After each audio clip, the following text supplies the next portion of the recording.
member of parliament in the Netherlands, and I'm shocked about this information. I frankly must say that I didn't know so much about your country, Montenegro. I can explain the name, Black Mountain, but that is all. Sorry for this so far. So I just went into Google, which you also mentioned, small country, small in size and inhabitants. But I think you are concentrating too much on religion issues. Because I think it is what's happening in your country is a kind of communist country 2.0 or 2.1, whatever you name it. Because in fact, people are getting a new type of religion with a fake cleric on top. And the other point is that property is stolen from it. I'm a Dutchman, and we are sometimes clever in this kind of thing. It's not any idea to sell your property to your neighbors, to the base of your church in Serbia, or wherever it is. So that's not any longer your possession, and they can't take it, because then you have international law. But that is a little bit tricky, maybe. But for me, it's really a shock, what I already said. And my question is, how does the religious people react in your country? Because in fact, about 70% or even more is of that religion. That's the question now.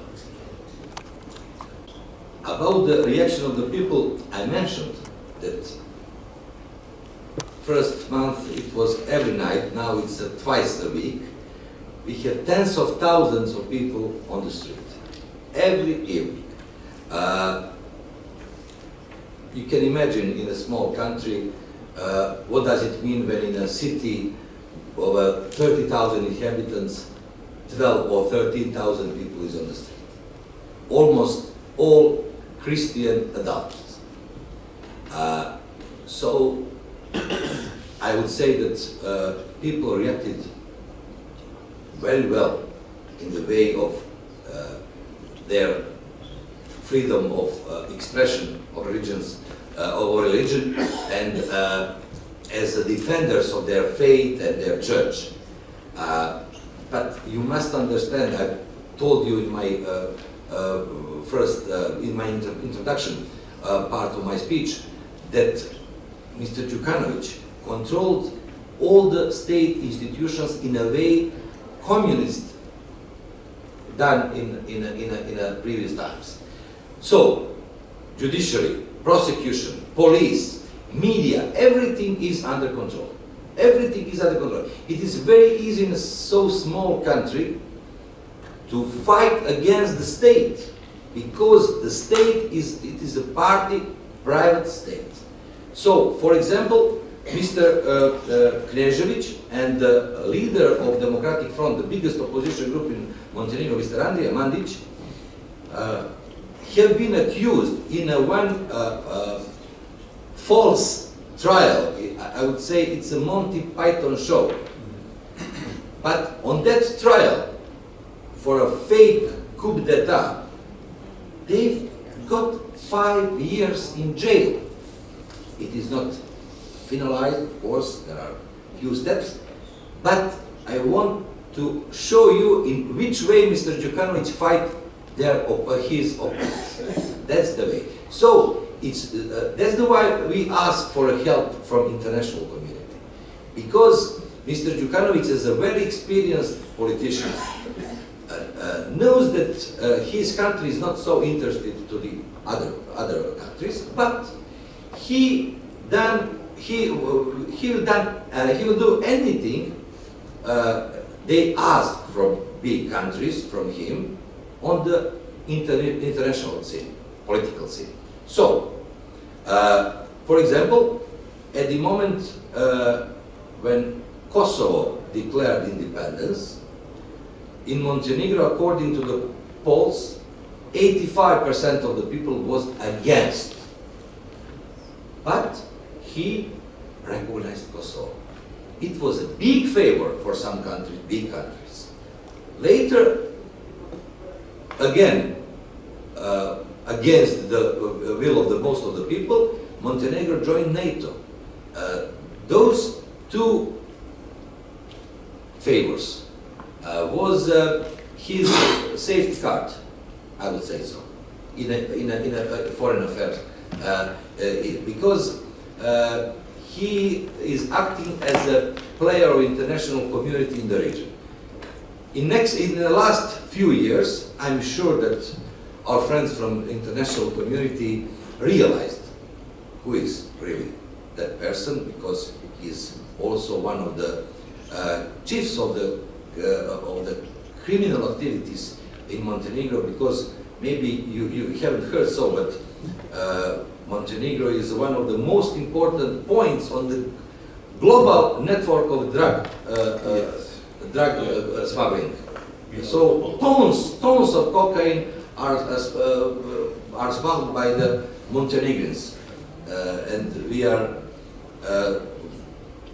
I'm pretty sure that the country is behind all of this. So, can you now imagine all the money, all the power of the state, everything in the hands of one people, or one man, and on other side is the people with no support from the international community, trying to find a piece of freedom. So, help us. Yeah. Two questions. First, should we view this strictly in religious terms, since presumably the new church will be enabled to set up schools and so on, or rather as part of the Montenegrin nationalism, separating it from Serbia?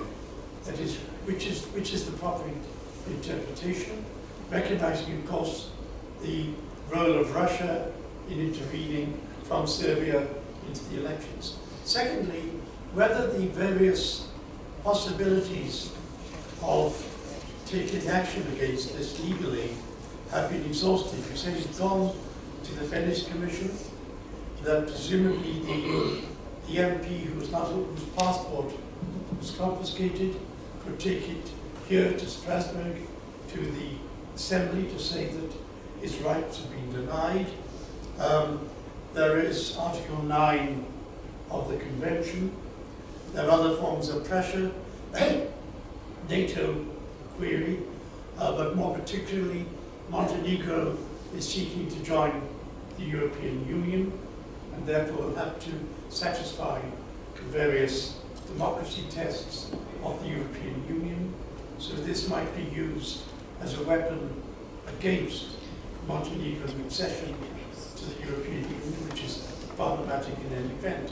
So what of the various instruments have so far been used, and with what result? Thank you for your questions.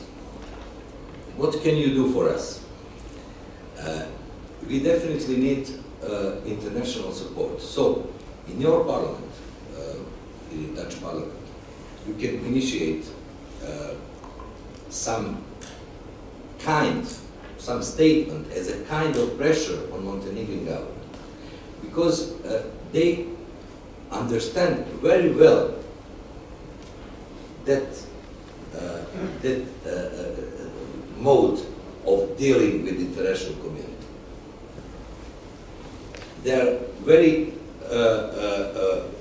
rough when they deal with their people, but in communication with the international community, they are like servants. So, whenever you can, please just mention these things to some of Montenegrin officials, and if you can, for example, obtain some statement, it would be even better. That's the first step. If we collect all the support from our friends all over the world, it will be much easier. You asked about what we have done. We tried everything hard, believe me, because this status is not just current. It is for 20, 30 years. as you mentioned, Mr. Djukanovic was one of the main actors of a smuggling drama between Italian mafia and Montenegro in 90s. In that time, he collected a lot of money using Montenegrin state stamp, you know, to make documents for the smuggling ships leaving Montenegrin ports. So the smugglers use that in a proper way, you know that they can do it. Later, he used that money to buy the property of Montenegrin companies, state-owned companies. So now 70–80% of the property of Montenegrin once big Montenegrin companies are owned by Djukanovic and his family and friends. So it's very easy to fight someone who has power, money, economical power, everything except love of the people. He also made fraud elections. Last time he realized on a day of election that he will lose the election, and during the day he announced that there is coup d'etat in polling stations. During the day, that it was police went to the streets, TV stations informed us about some gunmen. Nobody has seen any gunmen. Nobody has seen any armed men. But people were afraid and stayed home. And he, of course, his members of his party, they are very disciplined, and they went to the elections, and he won. But you must know that in Montenegro, under these circumstances, the difference between ruling parties and opposition is just one or two MPs, just one or two MPs, with all this force. So you can imagine what is his support between the people and what should be in a free elections. So I will just like to answer about the question of the dialogue. 3 journalists were arrested. 3 journalists were arrested that were writing about the protests and the law. Last month. Only last month. These 3 journalists are independent journalists. One from the web portal In4S, one from portal borba.me, and one journalist from FOS Media. So basically, when you have MP who is deprived of his passport, so he can't come in this house, when you have the journalist in prison, when you have the MPs in prison, of what kind of dialogue are we exactly talking? If we have the values that I already stressed out, then it's obvious the other party, the ruling party, don't want a dialogue. They want the pressure.